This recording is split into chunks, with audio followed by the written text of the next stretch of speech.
मो ना हूँ बसुप्रदानंद रामकृष्ण मिशन आश्रम कोठार एवं मु प्रथम जॉइन करी रामकृष्ण मिशन भुवनेश्वर 12 वर्ष रहा मुझे जाइली तमिलनाडु से 7 वर्ष रहा यही कोठार आश्रम को आसी दीर्घ 7-8 वर्ष रोचे आश्रम जड़े आश्रमर अंतेवासी हिसाब से रोचे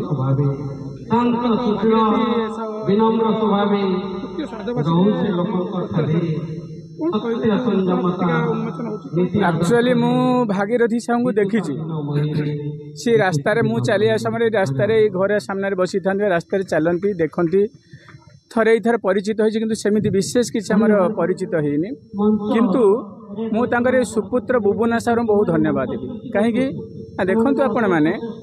आज समाज रे आमे संस्कृति भूली जाइए परंपरा आमर पातालगामी हो गलानी किंतु यही परंपरा संस्कृति जेते बेले रसातलगामी होची सही समय यही बुबुना साहू श्रीधर साहू यही निजर आम परंपरा हिंदू परंपरा सनातन धर्मर परंपरा को बजाय रखापी ये पितांकर श्राद्ध दिवस रे यही भाया एक साहित्य संसद व साहित्यर आसर जोटा कि आमर आयोजन करिसंती तेणुकरी तांकर यही महत् कार्य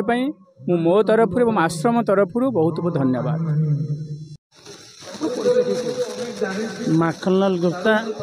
आज ये कोठार रे जो पूज्य पूजा आयोजन करा जाइए जे कि आमर जे दानु भाई से विशिष्ट सारस्वत साधन तारुण्य स्रष्टा तांकरी उद्देश्य आज पत्रिका उन्मोचन एवं बहु विद्वान व्यक्ति एवं शिक्षाविद एवं लेखक ये जगार सम्मिलित होती भल पाउथबा ग्रामर बहुत लोक एटारे रुंड होती से जड़े अमायिक व्यक्ति थिले एवं लेखा सहित से जड़े गृही साधु हिसाब रे ए घरे से निवास करुले विशेष थिबारु तांकर सुपुत्र श्रीधर साहू प्रत्येक वर्ष आज यहाँ हूँ तृतीय श्राद्धवार्षिक आ पूज्य पूजा बापा उद्देश्य जो आम सनातन धर्म संस्कृति से जो आधार नहीं कि बापा जो पूज्य पूजा करुँच ये बहुत कम देखा मिले मो तरफ धन्यवाद दूसरी मु जड़े यही संगठन मु कार्यकरणी सभापति से सभापति हिसाब से मु अशेष अशेष धन्यवाद दूसरी सुपुत्र श्रीधर साहू।